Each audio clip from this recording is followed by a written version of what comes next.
Hey everybody, this is Eric Worre and welcome to NetworkMarketingPro.com. The election season is upon us in full force. The presidential election in the United States is around the corner.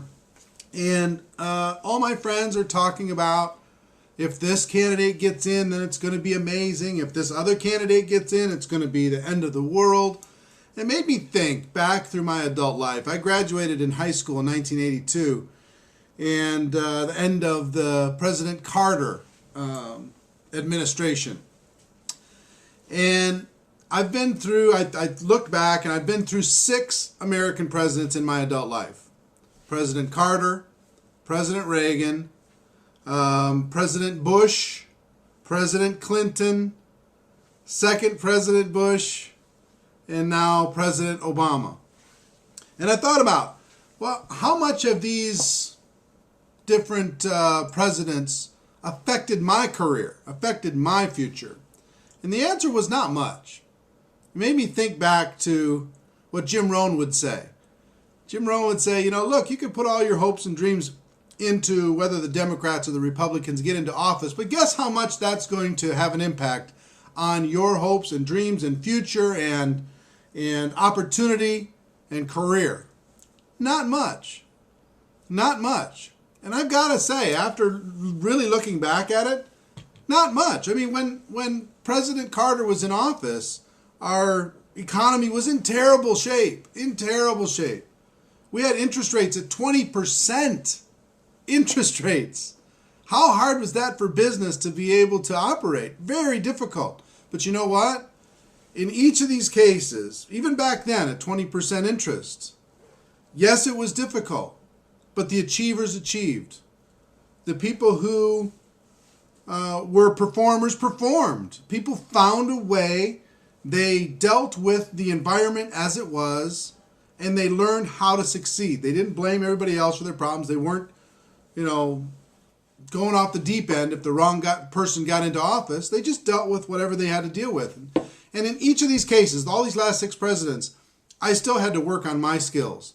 I still had to work on my abilities. I still had to get stronger. I still had to be a better communicator. I still had to be a better leader, right? I still had to build an organization. I still had to do all these different things that leaders do.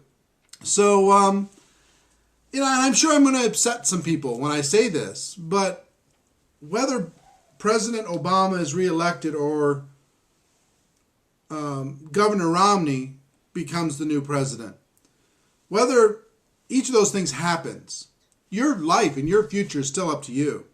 You could become super excited about one person being elected or super frustrated and angry that another person gets elected. But after that moment, you still have to create your future. You still have to create your life. Now, I'm not saying that you shouldn't care. Sure, care. Vote for the person that you feel strong about. Shout from the mountaintops why you think your candidate is better for the job. That's what our government and the political process is all about. Do it. But I'm just saying, don't put all your life into it, because at the end of the day, your life's up to you. The government's not going to build your business for you, right? They're not. You're going to build your business. Your government's not going to develop you. It's not going to bail you out. It's not going to take care of you, really. You've got to take care of you. So, anyway, so for those of you who get really mad at this and want to post your comments and say, hey, you're wrong, you got to care. I agree that you got to care, but post your comments below. What do you think about this topic? Is the government going to create your opportunity, or are you going to create your opportunity? I think the answer, in my opinion, is obvious, but maybe not for you. Post it below, and let's have this conversation, because at the end of the day, in my opinion, you control your life. Be passionate, vote about everything else, but build your life and build your skills, because that's the future. So, ladies and gentlemen, my wish for you is that you decide to become a network marketing professional, regardless of what happens in the White House. You decide to go pro, because it is a stone cold fact that we have a better way. Now let's go tell the world. Everybody have a great day, and I'll see you tomorrow. Take care. Bye-bye.